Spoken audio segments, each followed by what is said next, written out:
So, what is love to you? What does that word mean to you? Josh just said, showing someone that you care about them. Absolutely. I think it's important that we set the stage, and the first thing we need to do is read the chapter on love. So if you will, turn your Bibles to 1 Corinthians 13, and we'll read it, and then we'll get into some of the comments that Alan has, and then we'll try our best to get to the questions as well. Though I speak with the tongues of men and of angels, but have not love, I have become sounding brass or a clanking cymbal. And though I have the gift of prophecy and understand all mysteries and all knowledge, and though I have all faith, so that I could remove mountains, but have not love, I am nothing. If we pause right there, we have nothing without love, right? Nothing is a big word. And it's almost as big as that three-letter word, all. I am nothing. And though I bestow all my goods to feed the poor, and though I gave my body to be burned, but have not love, it profits me nothing.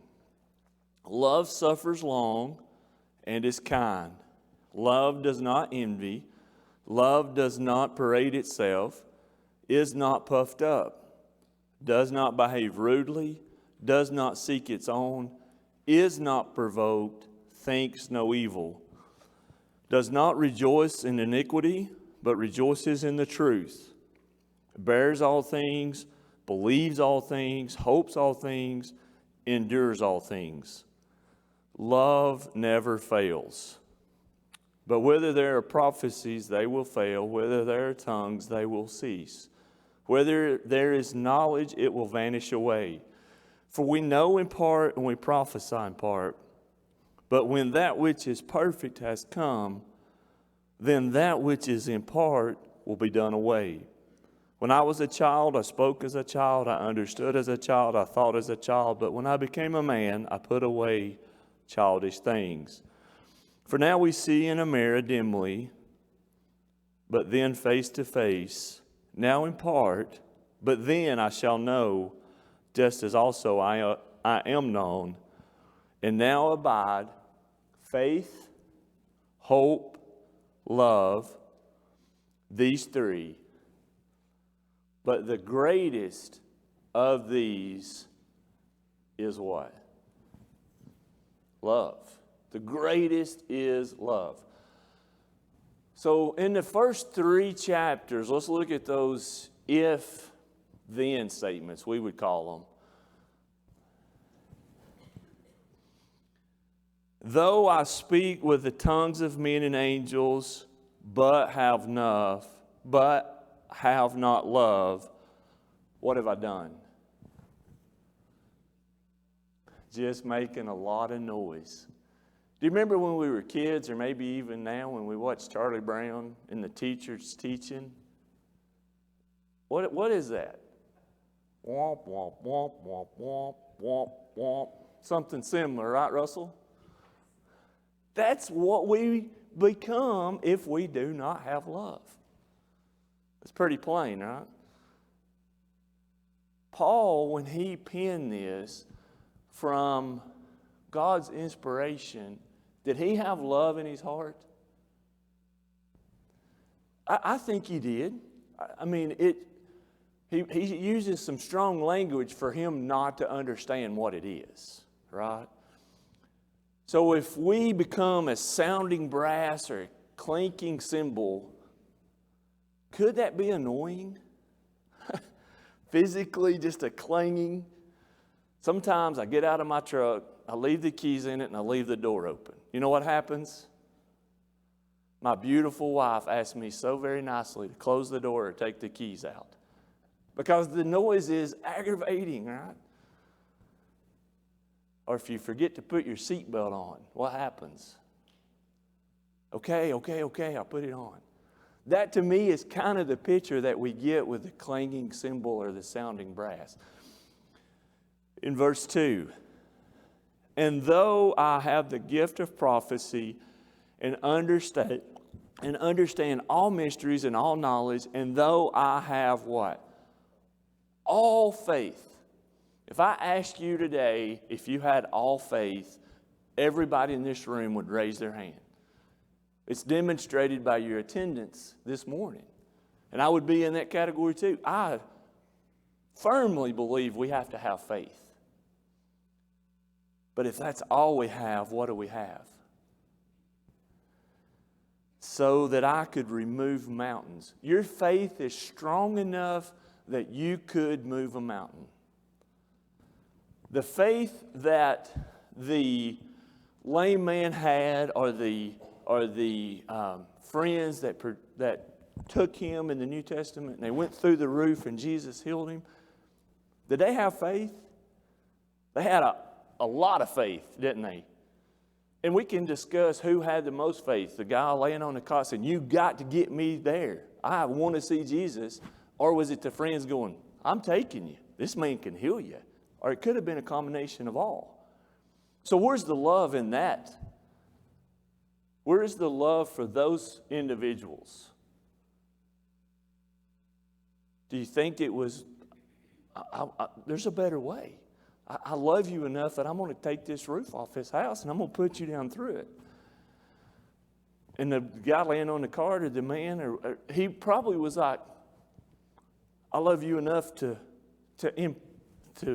impose that you're going to take me up there, right? You have the mountains, you have the faith. You have the faith that removes the mountains, but have not love. What's the next word? Nothing. What does nothing mean to you? It's different when we go to our pantries or the refrigerator and we open them up and we go, man, there's nothing here to eat. Although there's probably a week's worth of leftovers, or there's some bread and there's some peanut butter, or there's some corn, or there's something in there to eat, usually, right? We use the word nothing. Sometimes that's not what I want. That's not it at all, is it? So what's nothing? I'm sorry? Zero. Exactly. Here's your visual. My left hand, what's in it? My Bible, right? What's in my right hand? Air. Thanks, buddy. Okay. Bad example. Nothing. We know what that is, right? Look at verse 3. And though I bestow all my goods to feed the poor. Have you given all your goods to feed the poor? And though I give my body to be burned, but have not love, it profits me nothing.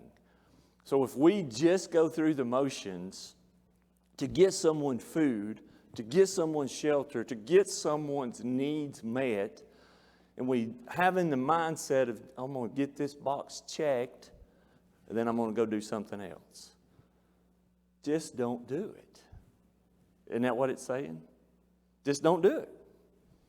Because you have not love, you have nothing. So, if you do certain things and you don't have love, it's nothing. If you have faith without love, it's nothing. So a couple of questions for you to think about. You can answer them if you want. How do we grow in love? How do we do that? Has to be a thought process. It has to be an active work. I've said this before. Love is extremely hard. Do you agree or disagree? Why is it so hard?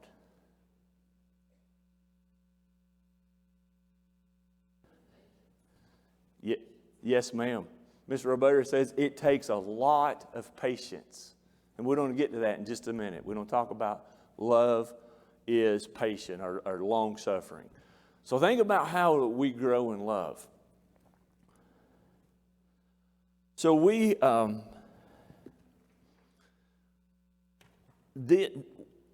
life minus love means nothing. So in the King James Version, it basically renders the word charity, right? Charity or love suffers long and is kind. American Standard or 1901 talks about it being love suffereth long and is kind. The English Standard Version talks about the love is patient and kind. So the two attributes of love that we want to discuss today is long-suffering, patient, and kind. Alan's given us the Greek words there and what they mean. I read through that. It is great information. But I can't say either one of those Greek words. I'll try if you want me to. Do y'all want me to try to say them? I'm just teasing. Who said no? Jeff, thanks. Did y'all hear Jeff? Little smart aleck. He said no. Oh, Heather said no too. Good, because I really didn't want to try them. But basically, what does it boil down to? What is patient? How do you become patient? We've heard the analogy, we pray to God, I'd like to have patience and give them to me now. I don't know that patience, how do we obtain patience?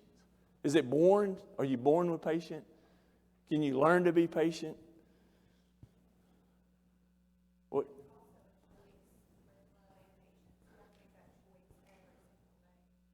Charity says she thinks it's a choice, patience and love, and we have to make that choice every day. I concur. That's exactly right.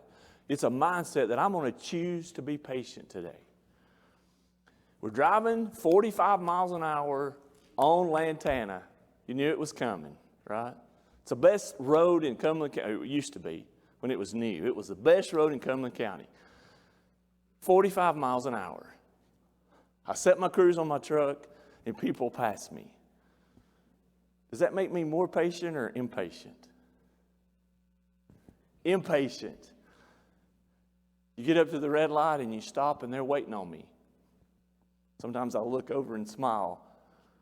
We get it at the same time, I use less brakes and they're there and waiting on me for 3 minutes. But if they cut me off, can I choose to be patient, Charity? If I'm doing what I'm supposed to do and they leave an index card worth of air between our bumpers and I have to get on my brakes, does that teach me patience? What do you think? If I don't, right, Jerry says if I don't overreact, if I don't give it the gas and see whose bumper's the strongest, it does teach me patience. Could it teach me patience if I say in my mind, take a deep breath, that person needs the gospel. I wish I could have an opportunity to talk to them.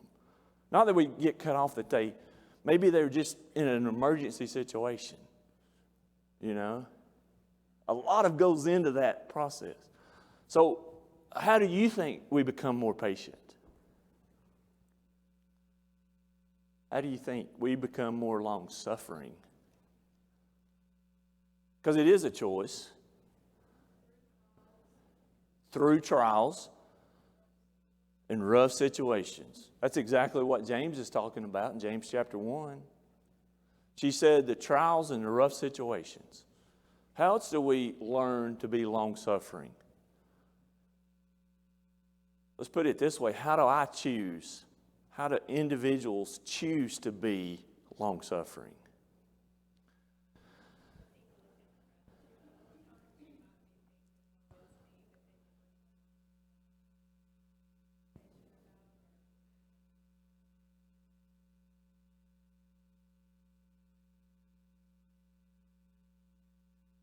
Heather said if we look around and we have situations that we see that are in a worse situation than in us, we don't have to look far to show our blessings, right? It is a woe is me type mentality, and then you look around and somebody else is worse than we are. That could teach us some long suffering. If I were to ask you, are you patient, how would you answer that? Jerry says, no. Brian would say, no, I'm not patient. There's some fingers going, no, no. It depends. Heather said it depends. Yes, Russell.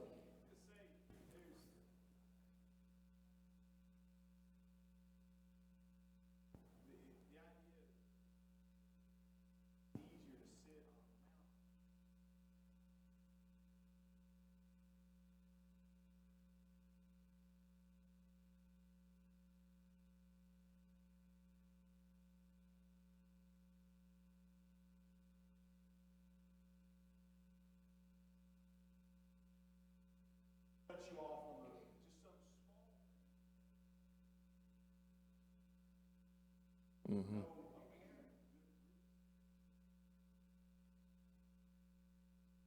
Mm-hmm. Russell said that he couldn't remember who said it exactly, but sitting on the top of a mountain of problems, we're fine and patient until we set on the tack and then we explode. Kind of the straw that broke the camel's back mentality. You get to the point that hello, good morning, irritates you because we're sitting on a mountain of problems.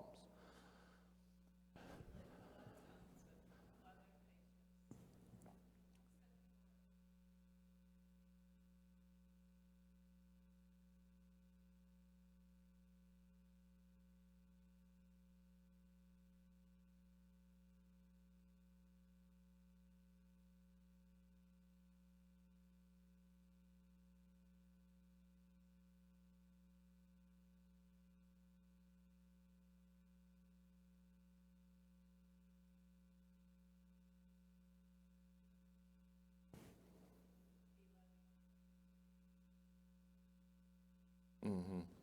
Heather said that sometimes it's easy to be patient and loving to people that maybe we like. There's people that it is easier for that to occur. And there's people that it's kind of hard to love or kind of hard to be patient with. And she referenced her professional career being in the help industry. Some of the people that have the attitudes, yeah, they'll go the extra mile if you were. But some of them, they'll just do the bare minimum.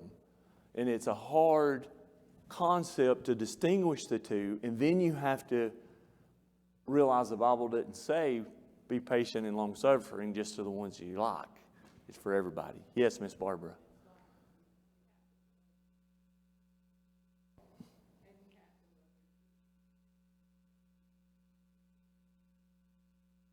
That's right. Mm-hmm. Exactly. Miss Barbara said that it's you've got to think about it in the terms of love your neighbor and love your enemies. Who are those people? It's everyone. Everyone is our neighbor, and everyone should be lovable, and it's on us to love our enemies. So I would try to say, to teach long-suffering and to teach patience, we have to look at the big picture. We have to look at eternity. Because the gospel's for all. And if I want to go to heaven, which I do, and I want everyone that I can come in contact to go to heaven,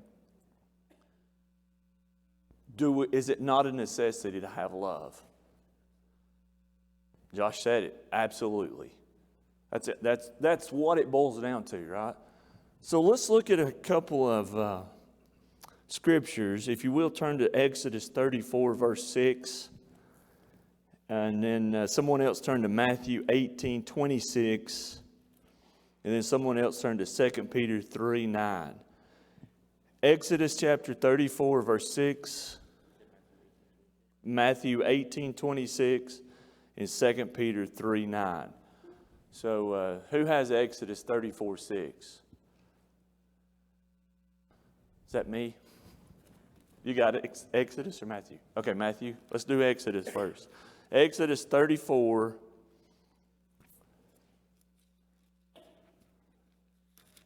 Okay, if you will.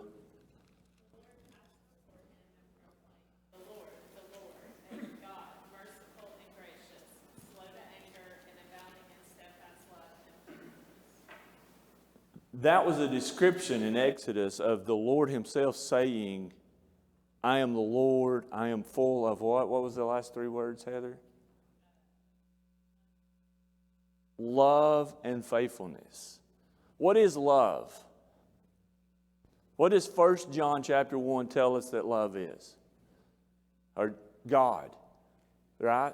God is love. So Exodus, all the way back into the old time, Exodus is teaching love. He's teaching that God is love. So what does Matthew teach us, Josh?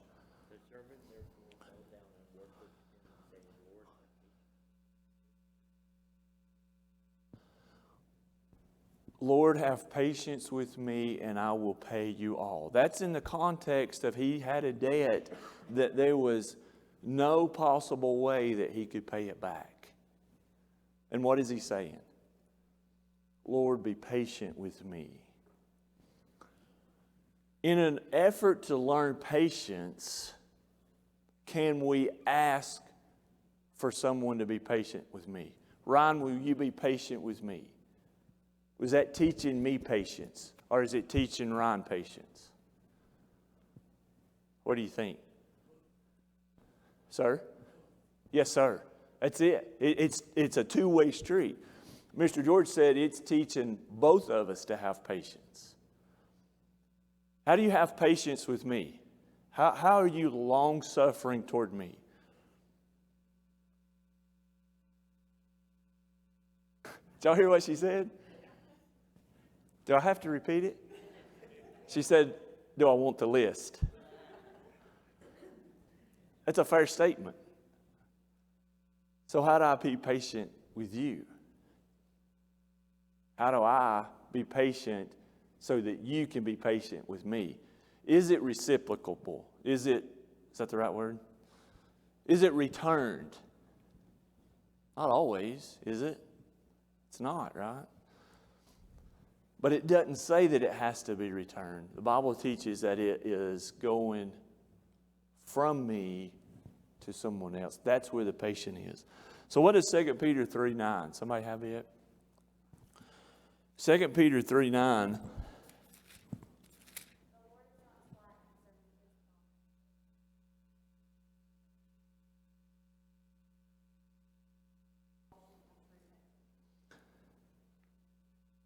He is what? Long-suffering. And what's the next two words? Toward us. What is toward us?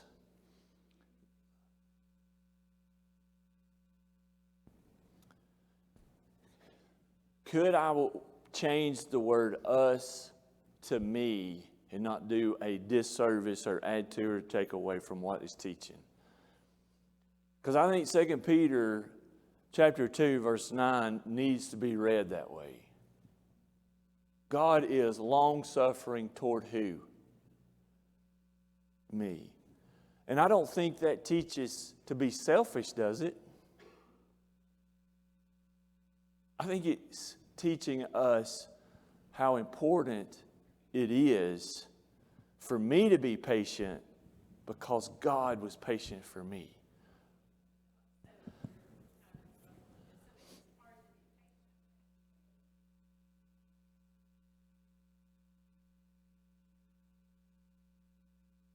That's a good point. Heather said also we have to think about that when we're struggling to be patient with someone, we need to remember that God was patient with me and them. God's patient with them. He's long-suffering.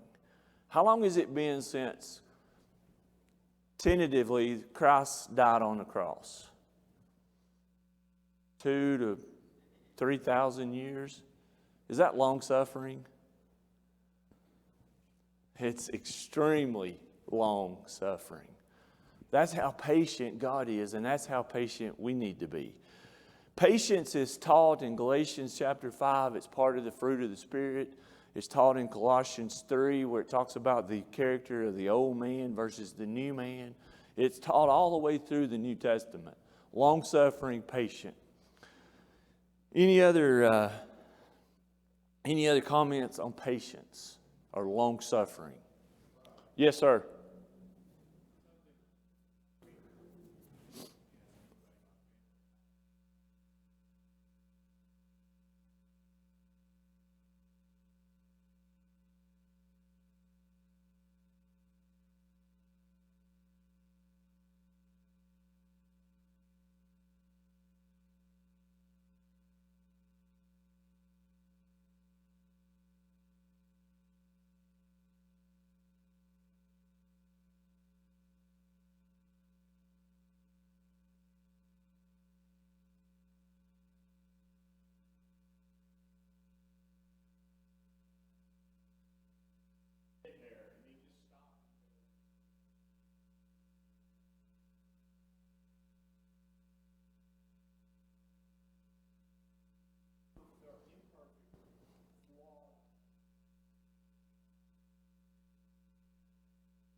It goes back to that. That's right. It goes back to that process of the bigger picture, right? Russell said that just ask his family, he tends to be impatient. And he is learning and he's trying to grow that when something is impatient, when it makes him angry or impatient, he's trying to learn, well, they are not perfect.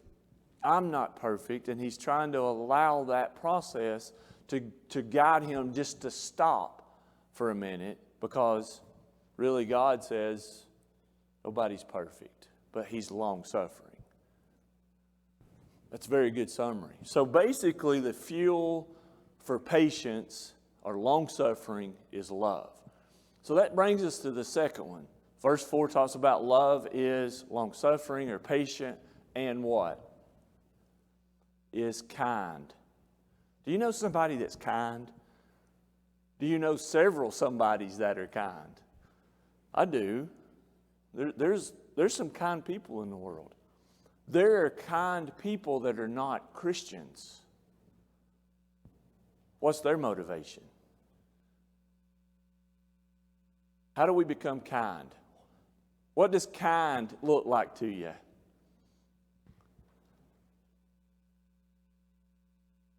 You know what I said this morning that you were all smiling at me? That is, to me, an outward appearance of kindness. I know it shows joy too. It shows, but if you're smiling, you can be kind, right? Agree or disagree? So what does kind look like? Being helpful. Picking up the books and drop them in the schoolyard, you pick up the books. Go back to my analogy of the person that cut me off. 3 miles down the road, he runs out of gas. What happens? I'm not trying to brag, I'm just saying an experience. I pulled over and I helped him. Is that kind? Because I wanted to pass by. If you hadn't have been in the accelerator so much, you might have had a little gas to get to the... smart aleck, sorry. Is that kind? Is it kind when there's one piece of chocolate cake left and you share it? In my world, that's very kind. I'm just saying. We don't usually get to that point because it's done before dinner. What is kind? Caring. Heather said caring. Is it when you open the door for someone? When you open the door going into the grocery store and they buy the last gallon of milk right in front of you? Still kind, right? We can't think of the consequences of anything other than the motivation should be love, right? So how does the Bible teach us what is kind? Turn over to Matthew chapter 11. Matthew chapter 11, verse 30.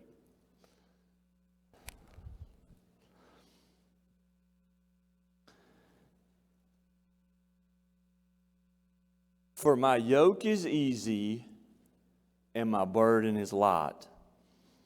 That's in the context, basically back up to 25. Jesus is going to give us the rest. What is rest? Is that not eternity? Is that not heaven? Jesus is going to do that based on his obedience to God because he died for our sins. Is that kind? We normally wouldn't say that Jesus died for us out of kindness. We would say Jesus died for us out of love. I'll submit to you it's the same thing. Can you be kind without love? Yes. Paul talked about it in the first 3 verses of chapter 13 of 1 Corinthians. It becomes sounding brass, right? It becomes annoying because you're just checking the box. There's no attitude. There's no thought process behind it. Well, I'm going to give you this cup of water because the Bible says I have to.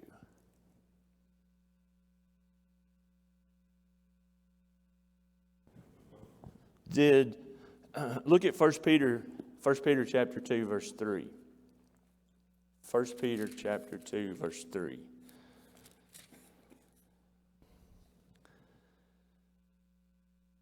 All his divine... Sorry, wrong chapter. No, we're right. 1 Peter... I was in the right chapter, wrong book. 1 Peter chapter 2, verse 3.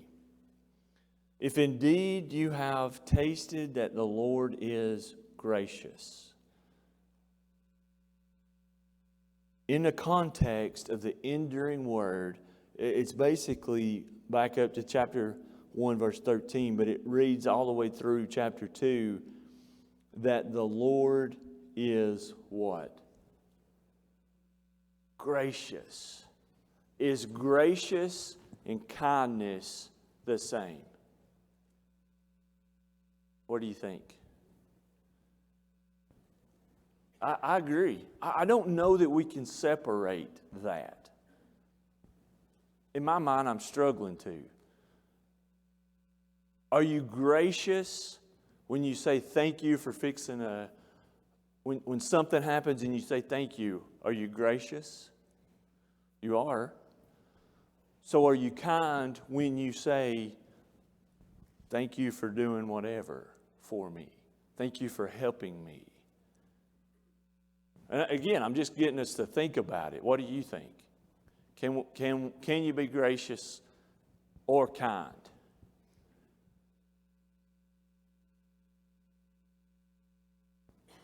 Both of them are growth, right?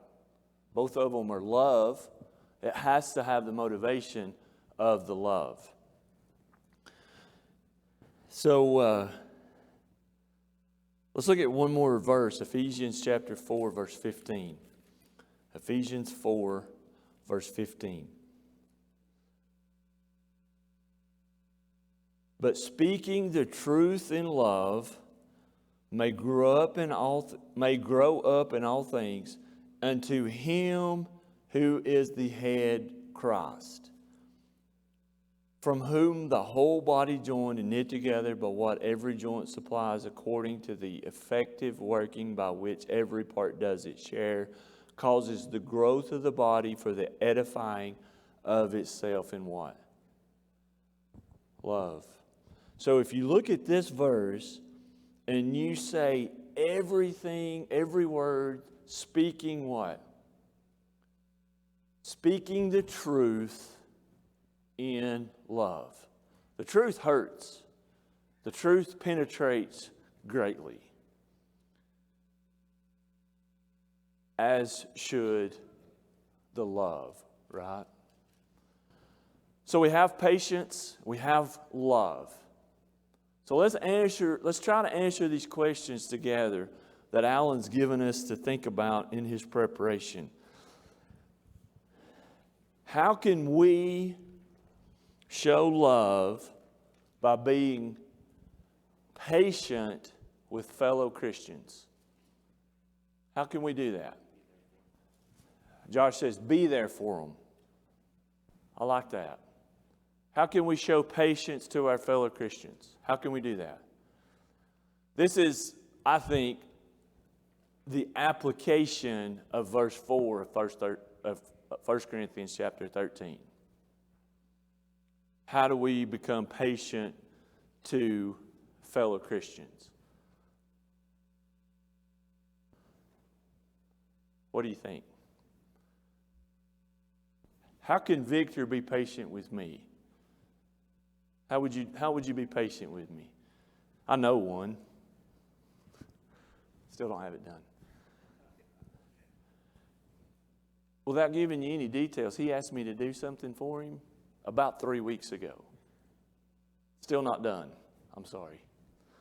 So he's pretty patient with me because, the first time that it's been mentioned, just now, by me, that shows patience, right? I can make up 1,000, 100 million excuses why that project's not been done yet. But, in his mind, it doesn't matter, right? I think that's an example of how we can be patient to one another.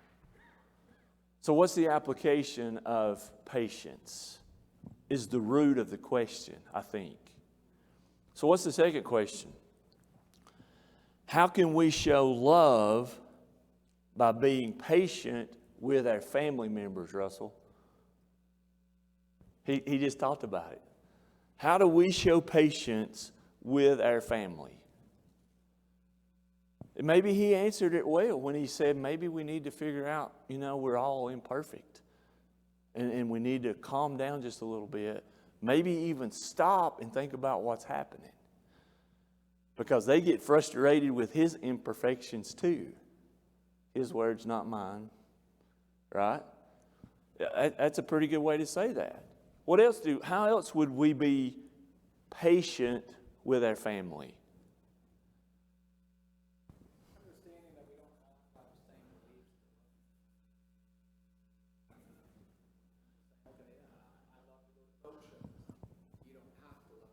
Sure. Right. Not sharing the same interests or the same beliefs. He likes to go to boat shows. Does Paige not want to go with you? What? But that mentality is, I'm going to love you, So if we're patient to Christians and we're patient to our family members, how do we show patience to our neighbors, our coworkers, the guy that cut me off? How do we show patience to the world? How do we do that? What do you think?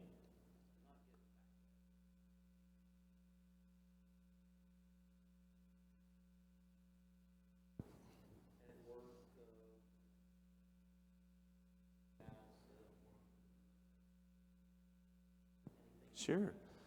Jerry said that it's basically the mentality of not getting back at someone, not zooming back in front of the guy that cuts us off and making him use these brakes pretty quick, or not micromanaging, or not looking at a work, not trying to get, you just wait.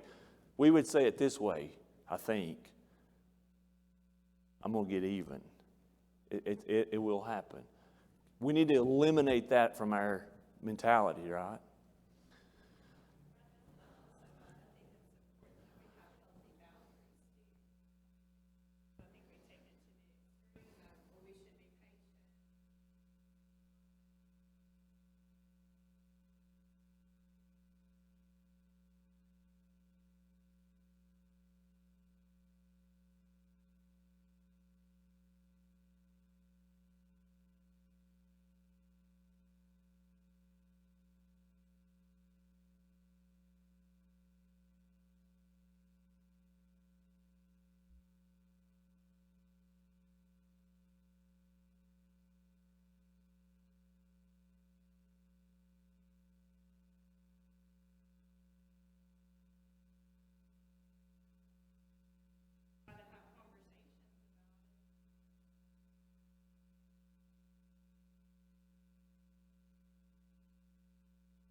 Exactly.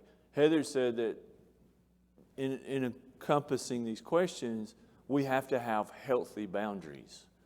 We have to be patient, but we don't need to be overtaken by them to the point that they're using us or they are manipulating us. And the boundaries could be space. We could have some space between that individual that is so cantankerous, but still have the love, and the space could be a healthy boundary. We have to be able to be balanced, she said. And that's a good definition. I think the Bible teaches that we have to be balanced and consistent. Yes, Miss Barbara.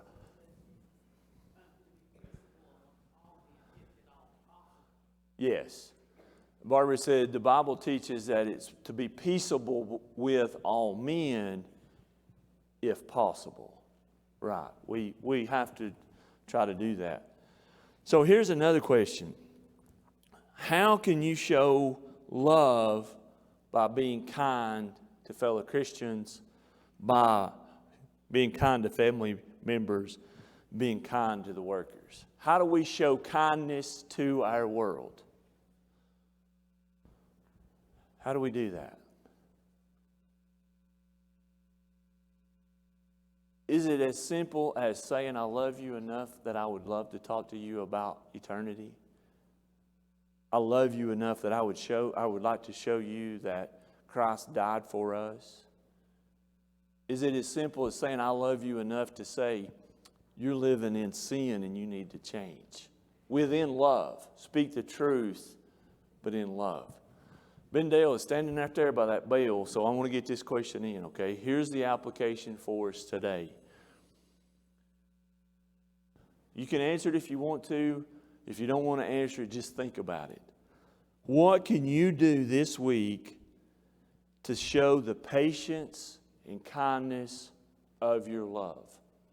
That's a very pointed question, and I think Alan wrote it that way by design. How do we individually this week show patience and kindness through our love? How do we do that?